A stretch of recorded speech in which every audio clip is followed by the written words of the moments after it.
But it is a full roster of sporting action this coming weekend, and sports fans will not be lacking any sporting action to watch. The battle to be crowned African champions has now been whittled down to just two teams, where both Senegal and Morocco will be looking to add to their solitary titles. And the sport of rugby has also found itself in the news, with the four-time world champions New Zealand looking for a new head coach after the dismissal of Scott Robertson. And the SA20 is in the playoff stage of the tournament. And as always, every Friday morning to talk about what we can look forward to in the world of sport, we are joined by sport journalist, commentator, as well as analyst Khanyiso Tshwaku. Khanyiso, a very good morning to you. Thank you once again for joining us this morning. Perhaps we can just start our conversation speaking on New Zealand parting ways with their head coach. And I mean, it's such a critical time, because you look at the busy year they've got ahead. They've got a tour to South Africa, and whoever gets put into that position will almost have to just hit the ground running and start churning out results.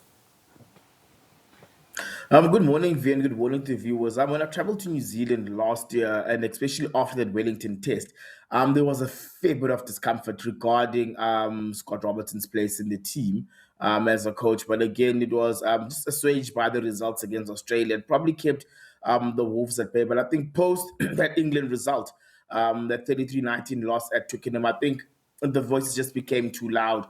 The voices within the team, regarding the culture, just became too loud. And I think his place just became a bit untenable. I mean, look, won 27 wins from 20 wins from 27 tests. Isn't a bad return, actually, across most teams. However, though, it is the All Blacks have got very high standards. And I mean, if you look at those 7 losses, 4 of them have come against South Africa, for example. So 3 of them have come against South Africa, for example. That is unheard of, I mean, New Zealand rugby.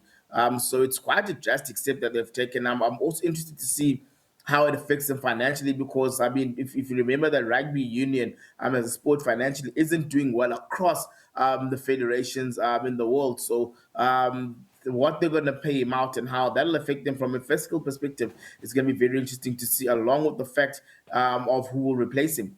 Indeed, that will be interesting. Let's stay with the world of rugby. Embarrassing losses last weekend for the Bulls as well as the Stormers. They will be looking to field stronger teams this weekend. Do you see them getting victories this time out for the two South African teams?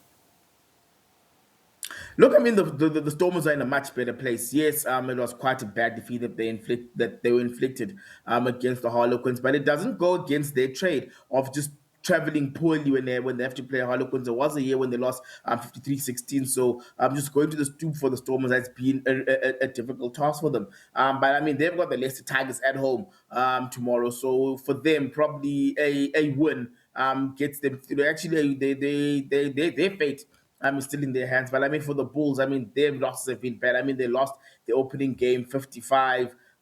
They then lost also to they also lost at home to Bordeaux Begley, and that game they were leading at halftime, and then came this a very bad defeat against the Bristol Bears. So I mean, look, they've got Pau, who themselves haven't quite dusted themselves with glory in this particular tournament, but they've actually been doing well in the top 14, and they're at home.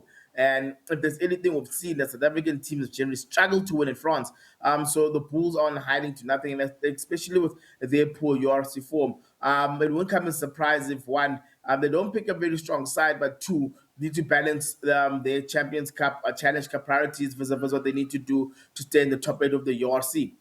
Oh, yeah, we'll certainly be hoping for better results for the Bulls and Stormers this time around this weekend. Let's move on into the Africa Cup of Nations. Of course, the SABC, the official broadcaster of AFCON 2025. When you look at Sunday's final, it's number 1 and 2 in the continent. Of course, Senegal holding that second position, Morocco in first, and the two highest ranked African nations in the world coming up against each other. Talk to me about what your expectations are in that final clash. Look, it's deserving finalists. I mean, there has been a bit of an issue regarding the officiating when it has come to Morocco matches as hosts. North Look, you also Africans need the in hosts to advance general. as far as they can in the tournament. But I think the beneficial officiating that's coming in their direction has been a bit of a challenge. But look, I mean, if you look at the other games that they won, they were actually quite deserving. I mean, that penalty shootout, Yassine Bono's keeping was absolutely immense. Look, I mean, if you look at Senegal have actually played the percentages very, very, very well. They're probably a side that will give Morocco sleepless nights. But Morocco themselves, outside of the refereeing, if you look at how they conducted themselves in two of the three group stage games and how well they played in the round of 16 and in the quarterfinals, they actually played quite well. But that being said, you probably got the two best teams making the final, and I think it's probably a final little showcase Morocco's readiness in terms of hosting the 2020 the 2030 World 2030. Cup. And who's your money on, Khanyiso? I know I'm putting you on the spot, but which way is it going? Is it going to West Africa or North Africa? I won't be surprised if Morocco finally find that extra spring in their step to break their 50-year curse when it comes to AFCON. But if you look at how well Senegal have been playing, it's going to be hard to put it past them. I'd actually go Senegal on penalties with the game going past extra time. All right, a penalty shootout, says Khanyiso Tshwaku. It will be the third one that we then witness in this edition of the Africa Cup of Nations. Already seen two of those clashes going to a penalty shootout in the knockout stage. That was Khanyiso Tshwaku, senior sport reporter out at News 24, just breaking down what we can expect in your world of sport this weekend.